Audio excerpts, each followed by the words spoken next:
Hola, buenas. Muy buenas noches a todos. Los que estén hoy día jueves o en cualquier otro momento de la semana viendo este video, ya sea en vivo o en reproducción. Mi nombre es José Manuel y como todos los jueves a la medianoche me conecto para poder conversar con todos ustedes cualesquiera temas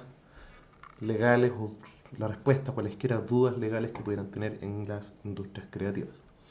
Eso es lo que hacemos acá en el Abogado Gamer todas las semanas, todos los jueves a la medianoche. Y este jueves no es excepción. Espero que hayan tenido todos un buen par de semanas. Van dos desde que nos conectábamos, dándonos un pequeño tiempo entre sesiones para efectos de permitirle a la gente eh, formular preguntas, ¿no es cierto? Y formular sus dudas respecto de cualquier asunto en particular que les preocupe, les agobie o les intrigue en el desarrollo de proyectos en industrias creativas, ¿no es cierto? Ahora, en el tiempo intermedio de esas 2 semanas, empezó a hacerse noticia algo bastante interesante y que de hecho es algo de lo cual comentábamos en la oficina seguido durante estos días y de lo cual hicimos una publicación hoy día mismo. Si la memoria no me falla, en pandemia los días se combinan, pero sí, hoy día mismo, hablando acerca de la forma en que el arte digital está empezando a convertirse en un mecanismo de inversión en competencia con las criptomonedas, que a su vez entraron a competir con otros sistemas de inversión tradicional, ¿no es cierto? Eh, en razón de pandemia es interesante cómo uno se da cuenta de que todo el mundo ha empezado a educarse más, a informarse, a estudiar y aprender muchísimo más en todo lo que tiene que ver con inversiones en general. Ha sido ciertamente tema de noticia durante todo el año pasado y lo que llevamos de este. Muchas herramientas, sistemas, aplicaciones, plataformas han comenzado a aparecer publicitariamente, ¿no es cierto? Y en boca de todos acerca de cómo llevar a cabo y cómo manejar inversiones en mercados bursátiles y sobre todo inversiones en criptomonedas. Una pregunta que de hecho regularmente nos llega a la oficina es justamente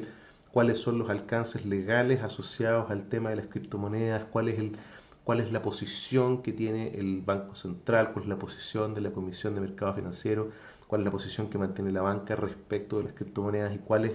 más o menos la dirección legal que estas van a ir tomando en el tiempo. Y es una cosa que muchos abogados están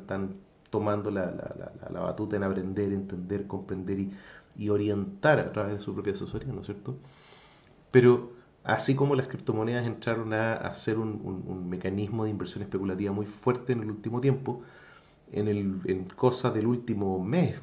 si la noticia más antigua que recuerdo haber encontrado al respecto data de el, creo que era como del 12 de febrero apenas.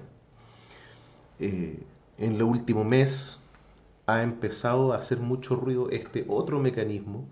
este otro sistema para efectos de generar productos de inversión o tratar de generar, ¿no es cierto?, mecanismos o instrumentos en los cuales uno puede invertir dinero para ganancias futuras. Y eso tiene que ver directamente con el arte digital, algo que en principio uno no habría jamás esperado realmente se convirtiera en un mecanismo de inversión y de creando un mercado de especulación propio, ¿no es cierto? Que sirviera esta función, que compitiera incluso con otras cosas que ya de por sí eran bastante disruptivas como eran las criptomonedas. Y eso ha sido a través de los NFT, ¿no es cierto? Tecnología que nace en razón del blockchain y que tampoco es tan reciente. Hasta donde uno puede estudiar es una tecnología que lleva unos cuantos años a final de cuentas, porque no es realmente algo que probablemente no fue algo que se inventó o que se desarrolló con la específica intención de servir como un instrumento de inversión, pero en verdad es una tecnología que en definitiva la gran cosa que permite es el poder crear el equivalente digital a un original de una obra en particular. Ciertamente sirve para muchas otras cosas más, pero para lo que estamos discutiendo específicamente en este punto, lo que en definitiva la tecnología en blockchain le permite al artista es poder crear algo que hasta hoy técnicamente existía, pero que es prácticamente imposible de encontrar y ciertamente imposible de defender, proteger o regularizar, que es la existencia de un original o una copia maestra a una obra artística de carácter digital. Cualquier persona que se dedica a la ilustración o al diseño web, al diseño gráfico online, ¿no es cierto? Cualquier persona que trabaja en arte digital sabe que al final del día, una vez que una pieza de arte salta a la red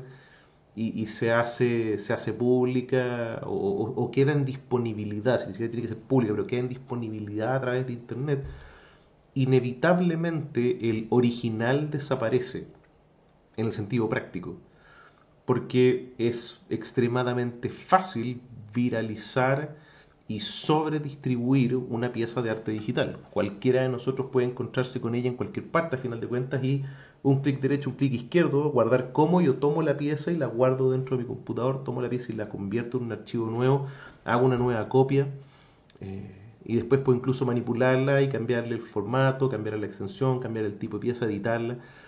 Hay no, no hay realmente un control que uno pueda tener sobre el original, la obra primogénea, ¿no es cierto? La obra inicial que crea la cadena de la vida de la obra digital. Que es algo que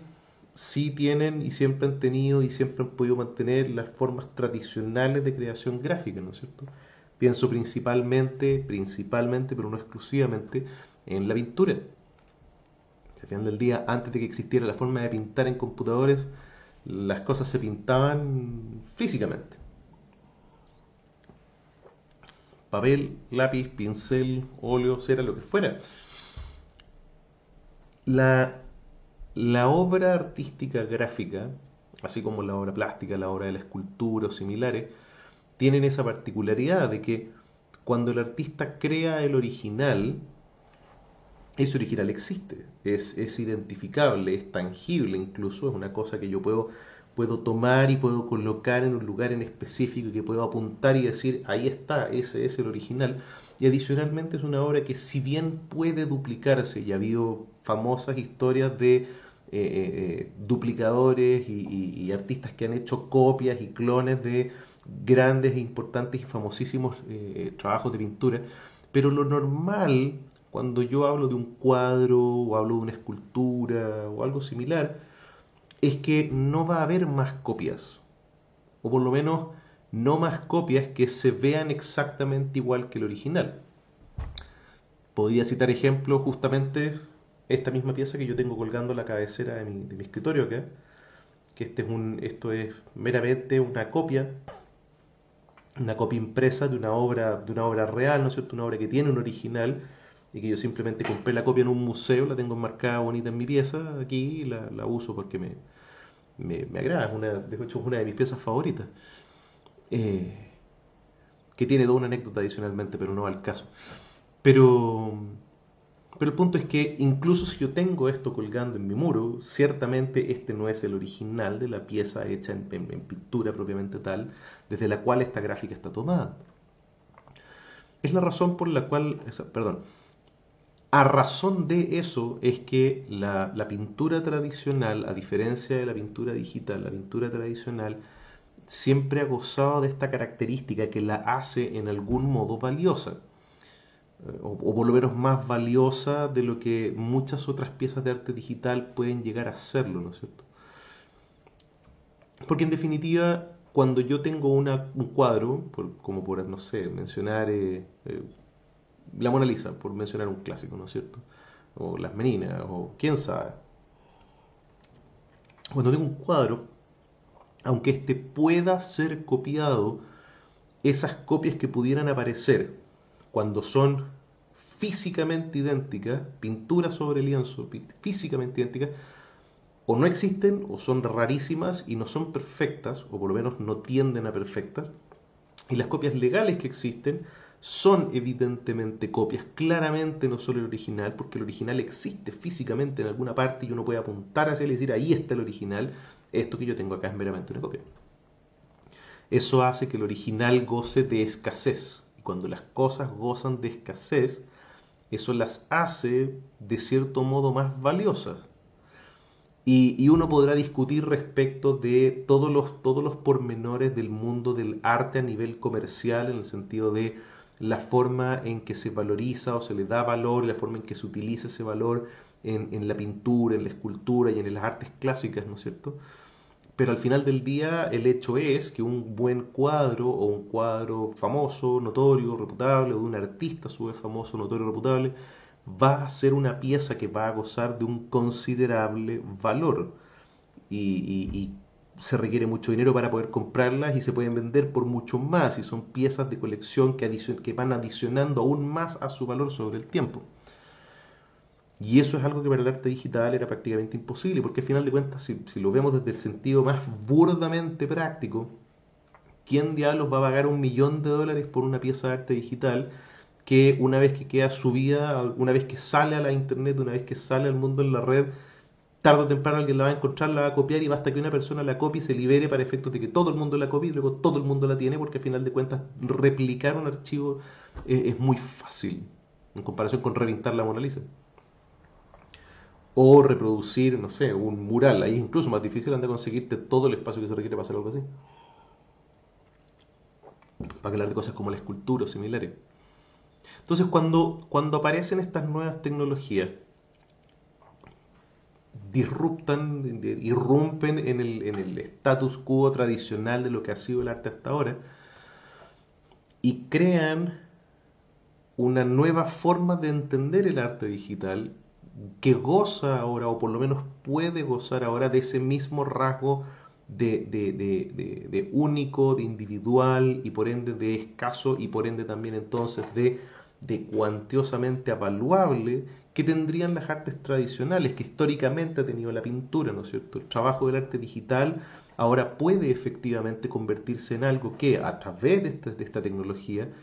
tiene un original, un maestro, un original, una pieza única, identificable a través de los datos que posee para poder apuntarle y decir, este es realmente el original de la pieza y no importa qué se haga, siempre va a existir aquí este original de esta pieza, lo que me da control respecto de ella ante el resto y la convierte en algo que yo realmente puedo tener como dueño,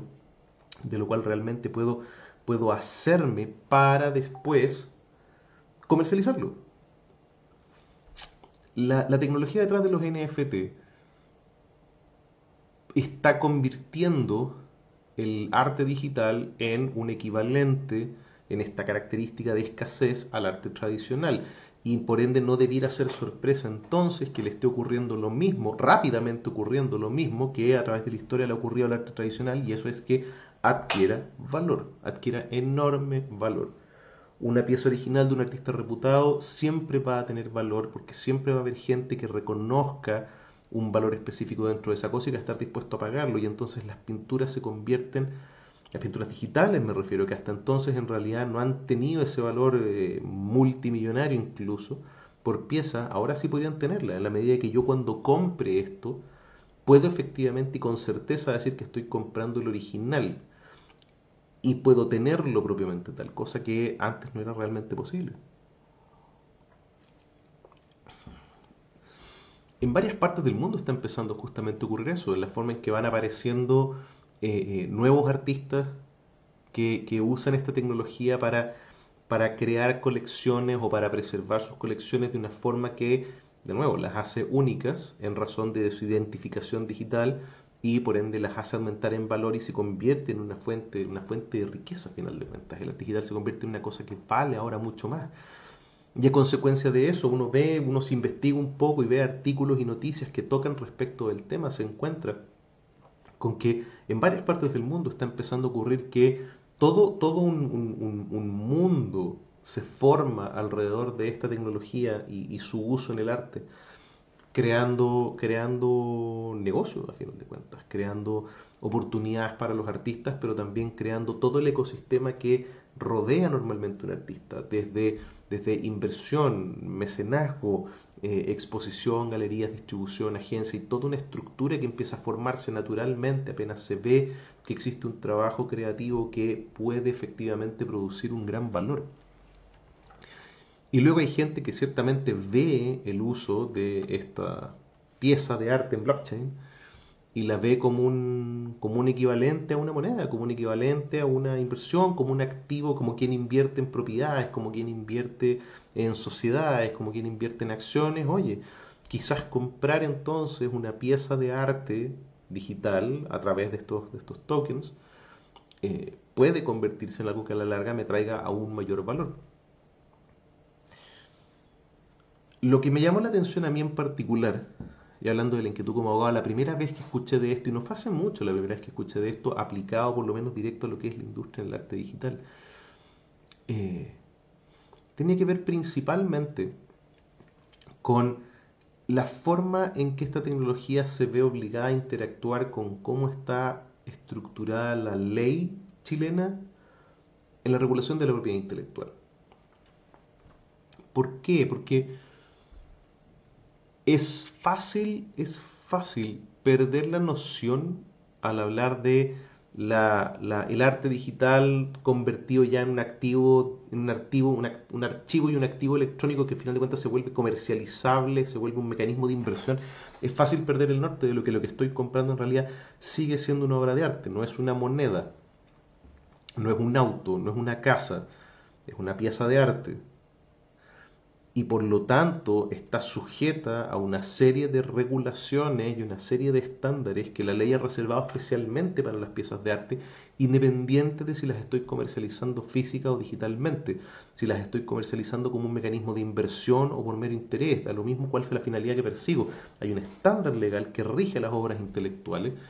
y cuando creo entonces estos mecanismos de inversión a través de la aplicación de tecnología a la pieza de arte digital, eso no me quita la necesidad de tener que preocuparme de cumplir con el estándar legal tradicional para la comercialización de cualquier pieza artística. Entonces uno empieza a preguntarse cuáles serían las dificultades si yo tomara esto y lo llevara a la situación o al contexto de la ley en Chile. ¿Cuál sería la dificultad o la facilidad? ¿Cuál sería la forma realmente de poder llevar adelante la creación de piezas digitales identificadas a través de estos tokens y luego comercializarlas de forma amplia como una forma de generar venta, ¿no es cierto? Y de generar riqueza? El problema que normalmente he visto cuando me he metido a revisar publicaciones que han salido noticias acerca de este boom de los non-fungible tokens aplicados al arte digital, lo que me ha tocado ver en las conversaciones que he visto en redes sociales y similares cuando han salido noticias de esto en el último par de semanas, es lo que pareciera ser una cierta confusión o error de concepto detrás de lo que es el ser dueño de la obra en particular y ser el titular de derechos intelectuales de una obra en particular. Que es algo lo que comentaba en el artículo que publicamos justamente de respecto de esto mismo, porque me parece de todas las cosas que uno podría conversar, me parece una de las más interesantes, porque al final del día, cuando uno está invirtiendo en monedas, como quien compra dólares o euros o yenes o quién sabe, o cuando uno invierte en propiedades o invierte en acciones, hay una noción mucho más clara por parte de la gente de lo que estoy comprando es lo que estoy comprando, ¿no es cierto? Si yo compro monedas, si yo compro criptomonedas, si yo compro un terreno, una casa, un departamento, una oficina, hay una noción clara de que yo realmente estoy comprando lo que estoy comprando. Pero cuando se trata de arte, existen, existen dos derechos a final de cuentas que se entremezclan y se relacionan a la hora de comprar arte, propiamente tal.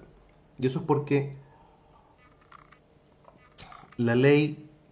la ley en general, en nuestro sistema legal, si bien aplica una base común a todas las conductas legales que nace del concepto del derecho de dominio, esa es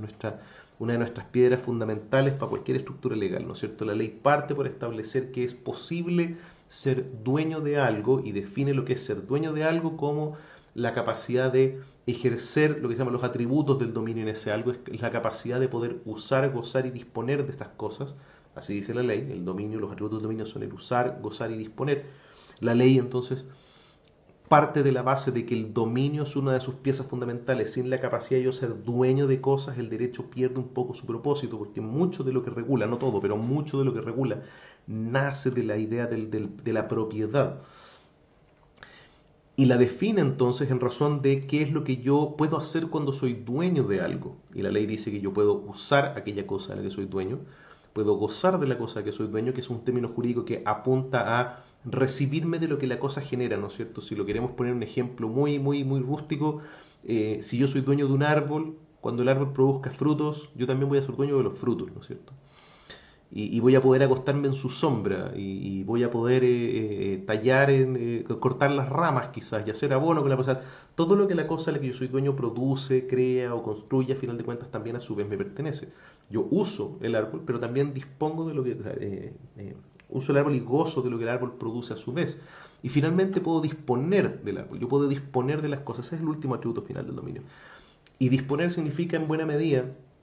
el poder tomar esa cosa y deshacerme de ella, ya sea entregándosela a alguien más, poniéndola en venta, regalándola, prestándola o incluso destruyéndola. La capacidad de poder destruir completamente algo, hacerlo desaparecer, es la manifestación del dominio. Yo puedo destruir aquello de lo que soy dueño, no puedo legítimamente destruir aquello de lo que yo no soy dueño. La ley se levanta sobre, entre otros tantos pilares, se levanta en el pilar del dominio, en la idea del concepto de la propiedad, el derecho de dominio, lo define muy claramente y dice, las personas pueden ser dueñas de cosas.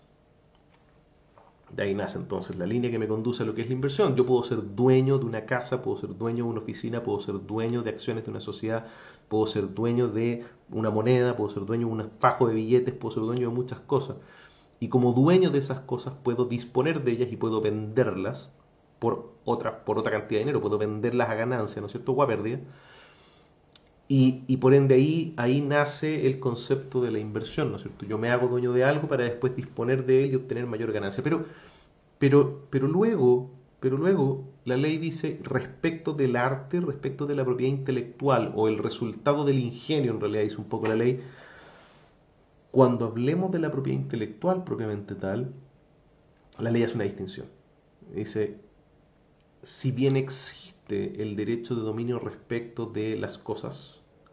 en aquellas cosas que corresponden a obras intelectuales existe un segundo derecho que debe compatibilizar con esto del dominio. Y eso es el derecho de autor. El Código Civil expresamente dice que la propiedad intelectual se rige por sus propias leyes especiales. Cuando habla del dominio, en el párrafo donde habla del dominio y lo define, a continuación, lo primero que hace a continuación es decir que en el caso de la propiedad intelectual o el resultado del intelecto y el ingenio del hombre, eso se regirá por sus propias leyes. Y luego entonces está la ley que regula esa propiedad, que es la ley de propiedad intelectual, la ley 17.336 en nuestro caso, acá en este país. Y en esa ley encontramos entonces otro derecho que regula a final de cuentas lo que es justamente el uso, el goce y la disposición de las obras artísticas. Y eso está directamente en lo que es el derecho de autor. El derecho de autor es un derecho particular a las obras artísticas que aparece en el momento que yo creo una obra intelectual, en el momento que yo creo una obra de arte, no importa de cuál sea, fotografía, pintura, ilustración, un collage, una marioneta, un guión, lo que sea, realmente cualquier cosa prácticamente, un personaje, tantas otras cosas. El momento que yo las hago, nace ahí una cosa que es el derecho de autor. Y el derecho de autor tiene dos dimensiones, tiene dos aspectos, por así decirlo, que coexisten también entre sí. El derecho de autor lo primero que hace es justamente darme la capacidad de ser reconocido autor. Así como el dueño tiene el derecho a ser reconocido dueño, yo que soy dueño de algo tengo el derecho a que el resto me reconozca que yo soy el dueño de ese algo, el autor tiene el derecho a exigir al resto que le reconozca que es el autor de ese algo, el creador original de ese algo. De ahí es de donde nace el derecho a ponerle el nombre y la firma, ponerle la fecha de creación y a exigir al resto ese reconocimiento y a impedir que otras personas salgan a decir falsamente que ellos son los autores o creadores originales de la pieza. Y la otra dimensión siendo esta primera el derecho de autor propiamente tal, el de lo que se llama el derecho moral, que muchas veces uno lo escucha como tal, el derecho moral de autor, el derecho a ponerle mi nombre, que se reconozca mi identidad como creador. La otra cara del derecho de autor está en el derecho económico, lo que se le llama el derecho patrimonial de autor, o de donde nace el concepto de la titularidad de la obra intelectual. Y este es el lado que tiene que ver con el ejercicio de lo que nosotros entenderíamos propio del dominio. Porque el derecho patrimonial de autor es aquel que nos dice que quien lo tenga es el que puede, por sí o permitirle a alguien más, a final de cuentas, usar, gozar y disponer de la pieza intelectual, porque es lo que permite ejercer todos los derechos económicos o patrimoniales en torno a la obra, y que la ley define dando cinco, pero que en definitiva se traduce en cualesquiera otros derechos que puedan surgir de esto, porque la lista en sí no es en ningún caso, no es en ningún caso taxativa, y cualquier real uso económico que yo encuentre para la obra va a estar contenido dentro del derecho patrimonial, dentro de la titularidad. La ley, cuando habla de la titularidad del derecho a autor, da cinco formas de ejercerlo, ¿no es cierto? Habla de la publicación de las obras, la reproducción de las obras, la adaptación de las obras, la comunicación pública y, ¿cuál dije? Dije publicación, reproducción, adaptación, comunicación y distribución. Y la distribución de las obras intelectuales. Eso es la lista de cinco que la ley da en su artículo 18, ¿no es cierto? Cuando lista de la A para abajo, el artículo 18 de la ley 17336, por letras va A, B, C, D, E, lista la publicación, reproducción, distribución, adaptación, comunicación pública. Y ahí es donde yo encuentro entonces la manifestación del dominio en una obra intelectual. Ahí es donde está la manifestación del dominio en una obra intelectual normalmente. Si el titular de derechos es el único que puede hacer copias de la obra, ponerla en acceso al público, hacérsela llegar a la gente, comunicarla a la gente y convertirla en algo más, al final del día es el titular de derechos quien tiene realmente la capacidad de usar la obra, de gozar de la obra en el sentido de recibir los frutos, la ganancia de que esa obra salga, y eventualmente disponer de la obra, porque es el titular de derechos el que puede, a final de cuentas, permitir al resto usar la obra, o incluso transferir la condición de titular, transferir el derecho de patrimonial de autor a un tercero, venderlo. ¿No es cierto? Uno ve entonces que cuando se trata de salir a comprar otros mecanismos de inversión, cuando sale a comprar acciones, sale a comprar propiedades, o ve gente haciendo este tipo de cosas, la identificación de lo que uno está comprando es mucho más sencilla. Estoy comprando esa oficina, ese departamento, esa casa, esa cantidad de billetes. Y yo lo compré, tengo mi derecho de dominio sobre eso y ahí se agota la discusión. Soy dueño de esto, listo, ahora soy dueño de esto, puedo hacer lo que quiera con esto. Pero cuando compramos arte es distinto, porque yo soy dueño de la cosa que compro, pero en realidad la obra intelectual la obra intelectual tiene este derecho de autor también, y es ahí donde están las facultades realmente de usar, gozar y disponer de la obra en un sentido tanto abstracto como práctico. Caso ejemplo, si yo voy y compro un libro, si yo compras un libro, si puedo citar un ejemplo cualquiera, a ver, acá, yo tengo este libro,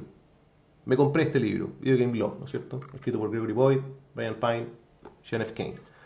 Yo me compro este libro, soy dueño de esta copia,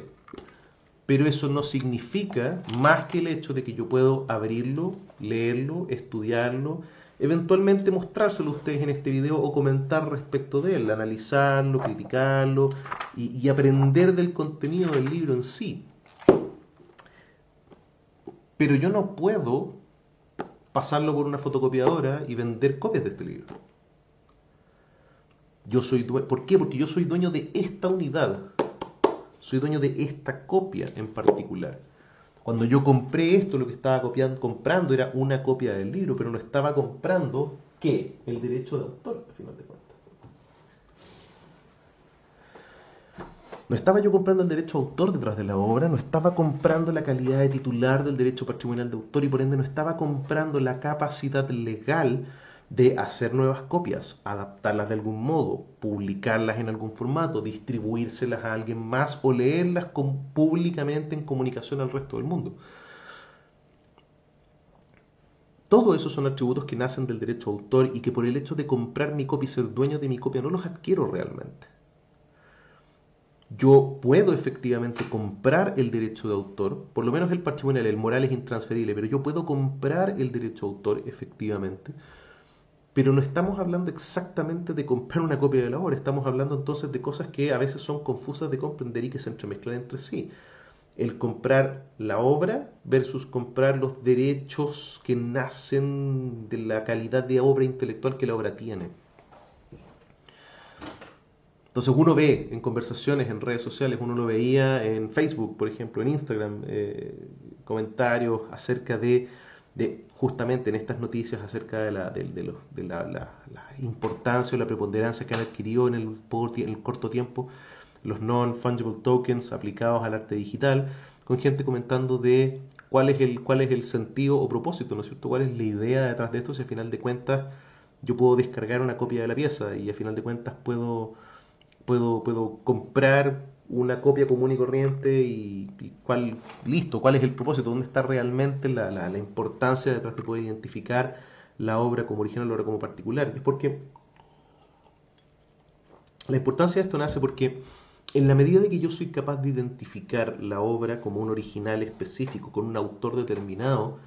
ese autor, como titular de los derechos de autor,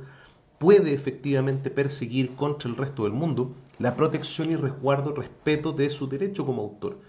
El autor puede, si la obra está identificada, determinada y ubicable y es precisa o específica, el autor puede reclamar su único y exclusivo derecho a hacer nuevas copias, a vender esas nuevas copias y ganar dinero por la venta de esas copias. En el arte digital eso solía no ser posible porque era imposible ubicar el original, era imposible ubicar la obra primera, ¿no es cierto? Realmente acreditar esa cadena de autoría, esa cadena de titularidad. Pero ahora eso es posible,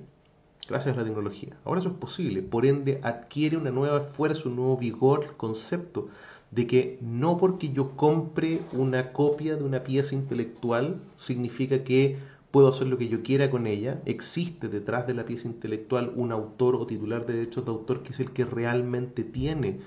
la capacidad legal para poder hacer mucho más que meramente contemplar esa pieza individual que yo compré para y que tengo en mi casa, como este cuadro que yo tengo acá y puedo mirar todos los días, que puede hacer más que solamente colgarlo en su muro, puede hacer nuevas copias y venderlas, por ejemplo. Lo cual, lo cual resuelve en buena medida la falta de valor que nacía de manera natural detrás de lo que es el arte digital. Comentario que señalo no para decir que el arte digital carece de valor, ese no es mi punto. Ciertamente yo personalmente compro una tonelada de arte digital y comisiono a artistas que conozco piezas con bastante regularidad. Y de hecho las imprimo y las pongo en mi espacio, como pueden ver algunas que tengo acá. Que fueron ilustradas por un amigo mío dentro de la industria del videojuego de muchos años y que le quedaron espectaculares. Estoy muy contento de lo que yo compré ahí. Entonces, no, cuando hablo de la adquisición de mayor valor en el arte digital, estoy hablando de la idea de cómo el poder ser dueño de una cosa que es única hace que esa cosa por escasez adquiera un mayor valor a final de cuentas, lo cual no desmerece el valor del trabajo de la persona o del artista que crea la pieza en ningún caso.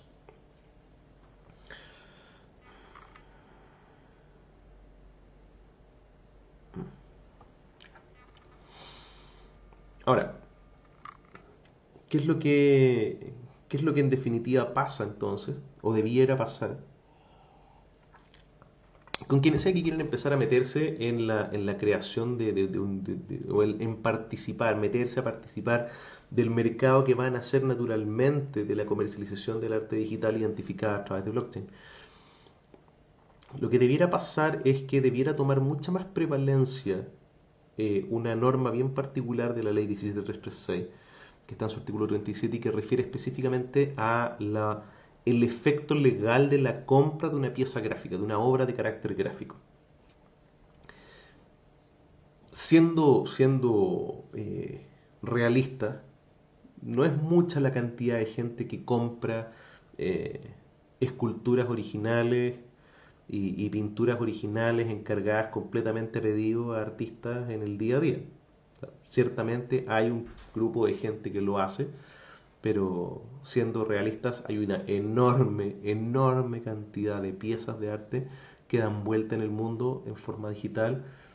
eh, y es mucho menor, mucho mayor, perdón, en comparación a la cantidad de piezas de arte tradicional, ya sea, insisto, escultura o pintura, que la gente tiende a comprar o comisionar directamente a artistas. Por ende, hay una norma en la ley de propiedad intelectual que en mi experiencia profesional, específicamente en mi experiencia profesional, he visto muy poco, jamás discutida y menos aún usada. Y tiene que ver con cómo la ley regula qué es lo que pasa para la persona que compra una pieza de arte gráfico. Esta es una norma que a final de cuentas claramente de su texto está apuntada a resolver lo que pasa cuando yo compro o comisiono a un pintor la creación de una pintura o a un escultor la creación de una escultura. Y dice que si yo compro una obra, si yo compro la pintura, si yo comprara el día de mañana el autorretrato de Van Gogh, por ejemplo, si yo comprara eso, o comprara Cielo Estrellado, ¿no es cierto?, la comprara de alguna forma, la compra del cuadro no implica ni conlleva de forma necesaria la adquisición o la compra del derecho de autor. Simplemente me da la capacidad de quedarme con el cuadro y ponerlo en exhibición en mi propia casa, en mi espacio personal o privado para mi contemplación personal, o eventualmente mostrarlo a terceros de una forma que no constituya lucro o una actividad económica. Es decir, yo en principio, no puedo simplemente comprar una pintura y luego montar un museo y empezar a cobrar entrada por ese museo para que la gente venga a ver mi pintura o cobrar por contemplar la pintura. Y a contrario de eso, lo que dicen para el artista es que el artista sí efectivamente contempla o conserva a final de cuentas todo lo que es el derecho a autor. Porque yo cuando vendo la obra, vendo la pintura, no estoy vendiendo el derecho a autor sobre la pintura, estoy vendiendo la pintura como cosa y no el derecho de autor sobre esa cosa. Pero la ley expresamente entonces dice, el que adquiere la pintura, la adquiere como cosa, pero adquiere algunos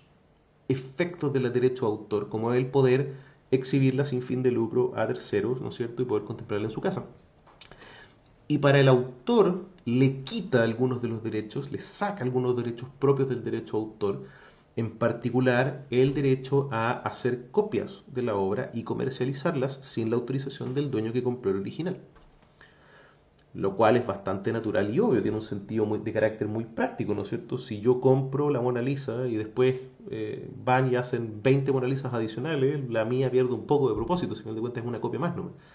Probablemente habría pagado un precio bastante más bajo, habría considerado la compra si es que era una de tantas copias, una de 20, 200, 2000, 20.000, 200.000 copias. No es que pierda completamente su valor,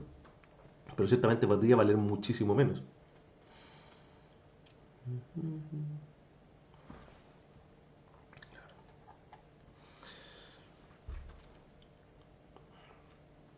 Luego entonces, si yo compro una pieza de arte digital dentro de Chile, estamos hablando específicamente en la legislación nacional, ¿no es cierto? Pero si yo compro una pieza de arte digital, lo que va a pasar es que me voy a encontrar una figura bastante similar. Va a aplicar lo que la ley ya dispone y va a decir, usted que no dibujó o no hizo la ilustración original, usted que la compra simplemente, perfecto, usted ahora es dueño de la copia.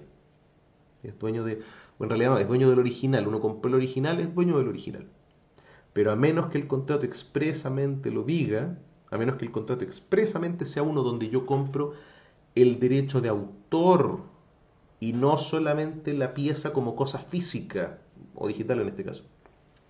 A menos que el contrato expresamente lo diga, lo que estoy comprando es el original, sí, pero lo adquiero solamente con el uso natural de ello, que es, soy dueño de la pieza, puedo vendérsela a alguien más si es que quiero, pero no puedo reproducirla no puedo hacerle nuevas copias, no puedo manipularla o adaptarla o modificarla con un fin de carácter de lucro, de negocio comercial o de venta hacia el futuro. Puedo eventualmente destruirla si quiero, porque soy dueño, tengo la capacidad de disponer, puedo venderla, puedo destruirla, eh,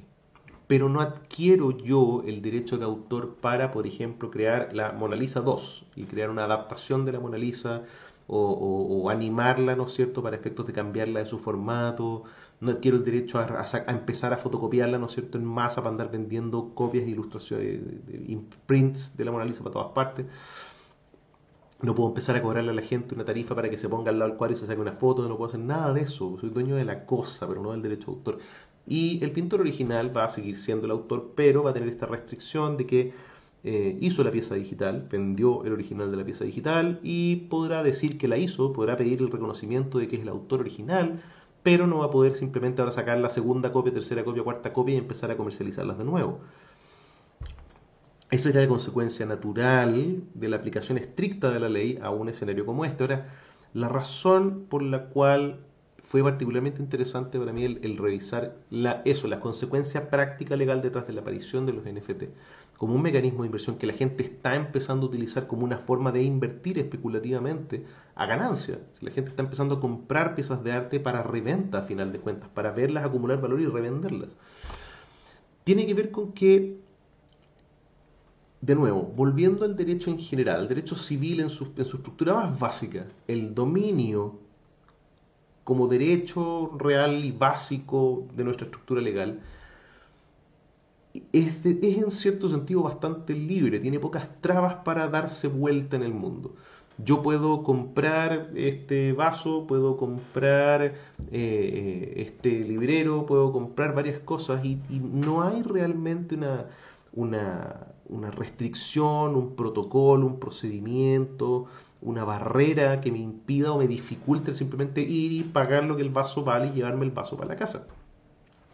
Pero cuando hablamos de obras intelectuales hay una distinción, porque en el derecho de propiedad intelectual sí hay ciertas trabas legales que uno debe cumplir, que están puestas en efecto por la ley con un fin en particular, y que es el fin de proteger la identidad del autor y la reputación y la reputabilidad del autor como creador de la obra. La ley de propiedad intelectual, aquí y en el resto del mundo, tiene desde los tratados internacionales mismos de la cual nace su regulación y su estándar a nivel internacional, tiene una finalidad que, entre otras tantas cosas, busca proteger y reconocer al autor como creador de una obra. Y por lo tanto, nuestra ley, cuando habla de la comercialización del derecho de autor,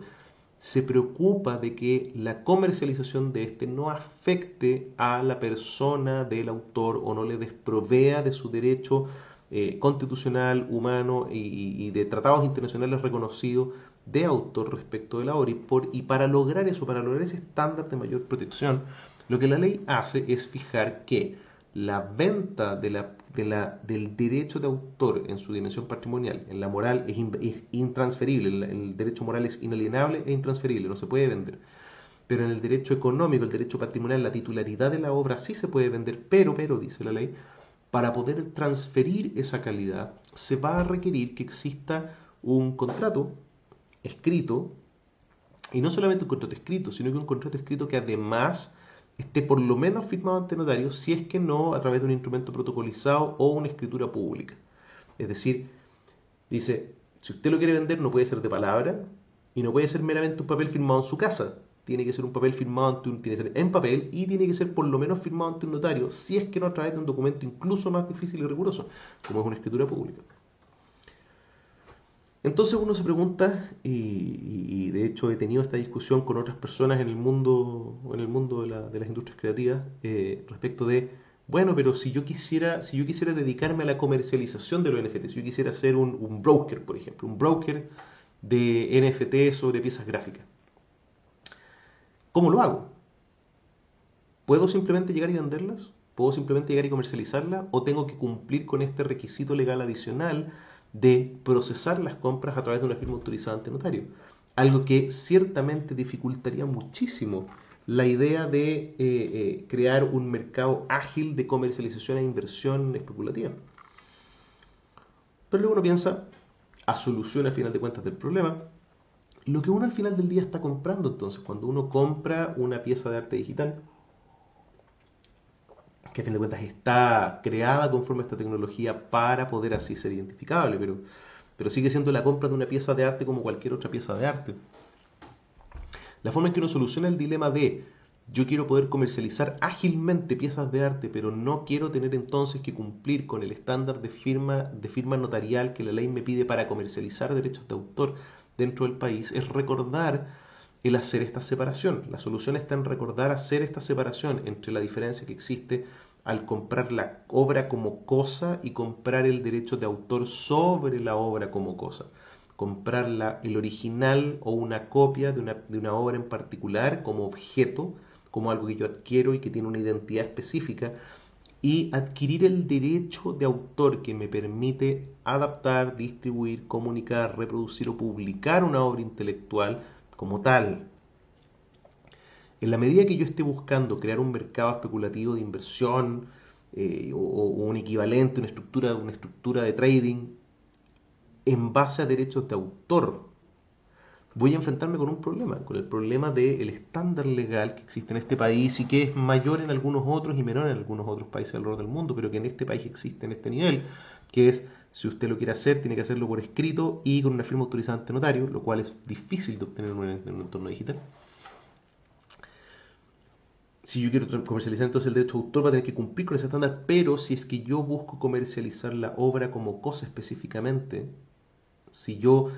al final del día entiendo la compra de estos archivos digitales como nada más que el equivalente electrónico a comprar un lienzo con pintura encima,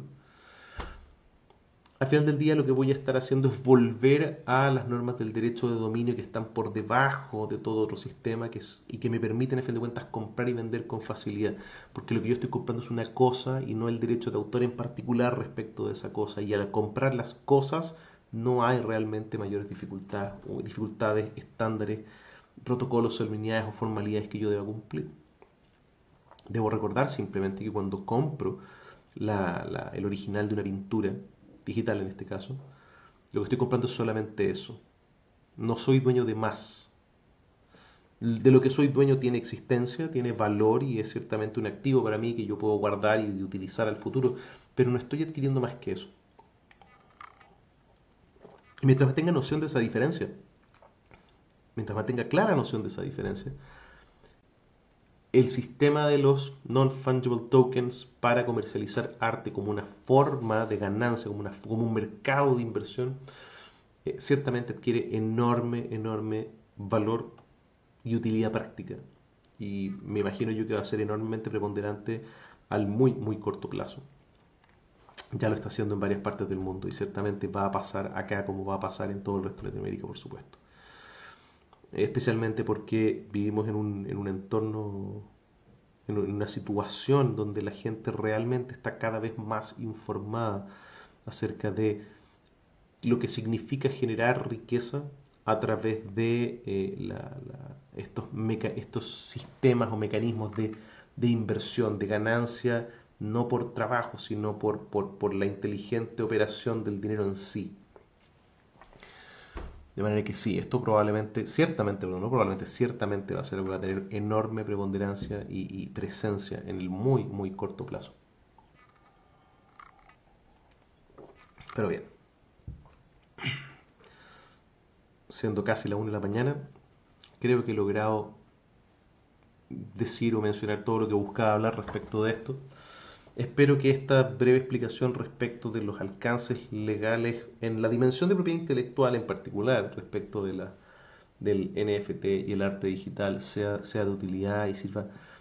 para entender mejor de qué estamos hablando, porque este mercado, a final de cuentas, va a ser cada vez más notorio en el tiempo, en el breve tiempo va a ser cada vez más notorio. No vamos a poder evitar estar enterados de lo que es y en qué consiste, y vamos a vernos todos en cierta medida involucrados, ¿no es cierto? Espero que esta información les sea de utilidad en ese sentido. Estamos hablando aquí específicamente de la dimensión de propiedad intelectual respecto del arte digital en todo caso. Hay mucho que uno pudiera hablar respecto de la dimensión financiera o de inversiones y tecnológica desde un punto de vista legal asociada a esto, pero por ahora nos vamos a limitar a conversar de esto en puntual y no teniendo tiempo realmente para extenderme otra hora sobre mucho más, vamos a tener que dejar el tema agotado ahí y veremos otras cosas más adelante entonces, ¿no es cierto? Por lo pronto, a todos los que nos acompañan cada noche y ven estos videos en otras oportunidades, de verdad les doy las gracias por escucharnos, por compartir con nosotros y darnos la oportunidad de conversar este tipo de temas y responder dudas asociadas a la industria creativa en todos sus aspectos legales. Siendo ya entonces casi la hora de la mañana, no me queda más que despedirme, junto con agradecerles, agradezco siempre, como siempre lo hago, a Rodrigo, que es mi partner tecnológico que está detrás bambalinas, ahí colaborándome en todo lo que hace falta para poder mantener estos videos funcionando, los artículos a tiempo en línea y todo el material que ustedes ven que reviste estos videos y estos contenidos semana con semana. Espero que tengan un excelente resto y fin de semana y nos veremos entonces el próximo jueves, medianoche, como casi todos los jueves, para poder conversar más respecto de cualesquiera otras dudas que tengan en temas legales asociados a la industria creativa. Como siempre saben, pueden enviarnos todas sus preguntas directamente a través de la página del Abogado Gamer en Facebook. Y estaremos absolutamente gustosos de poder recibir todas las dudas, comentarios, consultas o puntos que quieran discutir para poder abordarlos directamente acá los jueves durante estos streamings. Hasta entonces, que tengan de nuevo, insisto, un excelente resto y fin de semana.